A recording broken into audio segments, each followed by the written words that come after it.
नमस्कार, जोहार। आप देख रहे हैं एचएनएन न्यूज। मैं हूं निशा मिश्रा। जैसा कि हमने आपको बताया था कि लगातार हम घाटशिला में है उपचुनाव को लेकर। आज कल्पना सोरेन आई थी गालूडी में।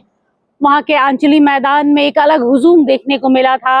अगर 100 में से गिनती की जाए तो 70% महिलाएं थी, क्योंकि महिलाएं कल्पना सोरेन को अपनी शेरनी कहती हैं कि जब कल्पना सोरेन आती है ना तो एक हुजूम लेकर आती है। और वो देखने को मिला जब हेलीकॉप्टर से आई ना, पूरा माहौल धूल धूल हो गया था। इतना जोर का उनका हेलीकॉप्टर का फैन चल रहा था कि जैसे लग रहा था कोई आंधी तूफान आया हो। एंट्री कल्पना सोरेन की तूफान की तरह थी और गरज बरस कर वापस अपने अगले पड़ाव की ओर निकल गई, क्योंकि एक और सभा को संबोधित करना था।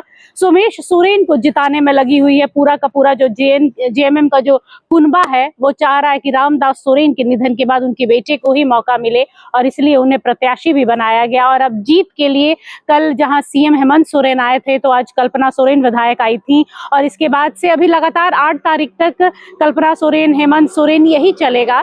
तो जेएमएम ने अपना मोर्चा खोल दिया है। हालांकि जेएमएम जान भी रही है कि एक सीट है, एक सीट के लिए इतनी लड़ाई नहीं है, बस माहौल वैसा बनाया जा रहा है। जीतने वाले तो हम भी हैं, क्योंकि आज कल्पना सोरेन ने भी कहा कि रामदास सोरेन ने जो शिक्षा के स्तर को बढ़ाया है ना, जो काम किया अपने कार्यकाल के समय में, भले उन्हें ज्यादा समय नहीं मिला लेकिन जितना समय मिला उन्होंने घाटशिला की जनता के दिलों में अपनी वो जगह बनाई है ना, कि भले लोग सोमेश सोरेन के काम को ना देखे, क्योंकि उनकी राजनीतिक करियर अभी शुरू ही हो रही है, लेकिन रामदास सोरेन के पूरे उस छवि को देखकर, कार्यकाल को देखकर लोगों ने आंख बंद करके बोलना शुरू कर दिया कि भाई हमारा प्रत्याशी, हमारा विधायक अगर कोई होगा तो सोमेश सोरेन होगा।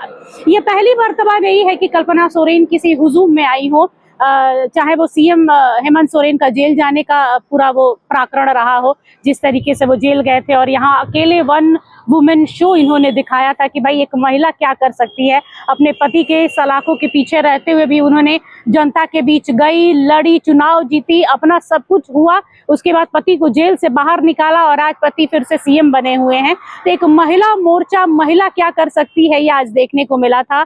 और उस स्टेज पर बहुत सारी मार्मिक तस्वीरें भी आपको देखने को मिली होंगी। जब सोमेश सोरेन की माँ अचानक जब बोलने आई ना तो वो भावुक हो गई और फपक कर रोने लगी कि मेरे बेटे को, शायद मैं उनकी भाषा ना समझ पाऊं क्योंकि वो अपनी भाषा में, यहाँ के झारखंडी भाषा में, आदिवासी भाषा में कह रही थी, लेकिन उनका कहना यही था कि मेरे बेटे सोमेश सोरेन को आप मौका दीजिए, क्योंकि उसके पिता नहीं है, उसके पिता ने जो काम किया है हम चाहते हैं कि उसी जगह पर बैठकर उसी तरीके से रामदास सोरेन की जो अधूरे काम रह गए हैं वो उनका बेटा सोमेश सोरेन करे। जैसे वो भावुक हुई ना, उन्हें चुप कराने के लिए, उन्हें ढांढस बांधने के लिए कल्पना सोरेन भी स्टेज पर आई। साथ में और भी कई नेता थे जो वहां खड़े हो गए थे। वो पूरा माहौल जो था वो गमगीन हो गया था। लोगों को लग रहा था कि मतलब वो क्षण क्यों आया, लेकिन अब जो हकीकत है वो हकीकत है। हवा अभी एक रुख चल रही है, वही भाजपा भी नहीं थामने वाली है। आज बाबूलाल मरांडी ने भी अपना मोर्चा खोला था, बाइक रैली निकाली गई, कहीं कहीं जगह जगह पर road door to door campaign चल रहे हैं यानी।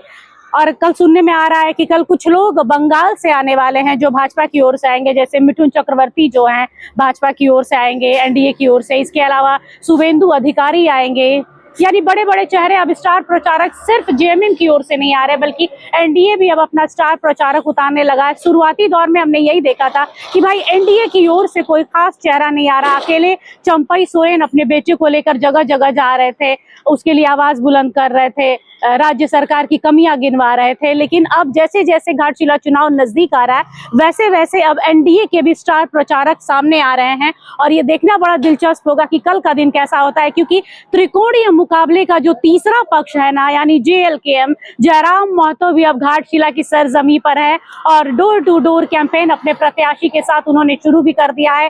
हो सकता है कल एचएनएन की ये जो स्क्रीन है इस पर आपको मेरे साथ जयराम महतो भी नजर आए, कोशिश करेंगे हम। लेकिन टाइगर की एंट्री भी अब घाटशिला चुनाव में हो गई है और अब एक्चुअल में देखा जाए तो त्रिकोणीय मुकाबला देखने को मिलेगा। इस उपचुनाव पर एचएनएन की पूरी नजर बनी हुई है। जैसे जैसे कोई अपडेट आएगा आपको रूबरू करवाएंगे। कैमरा पर्सन अमित के साथ निशा मिश्रा की रिपोर्ट। अगर आपको हमारा ये वीडियो अच्छा लगा तो इसे लाइक करें, शेयर करें और हाँ, सब्सक्राइब करना ना भूलें।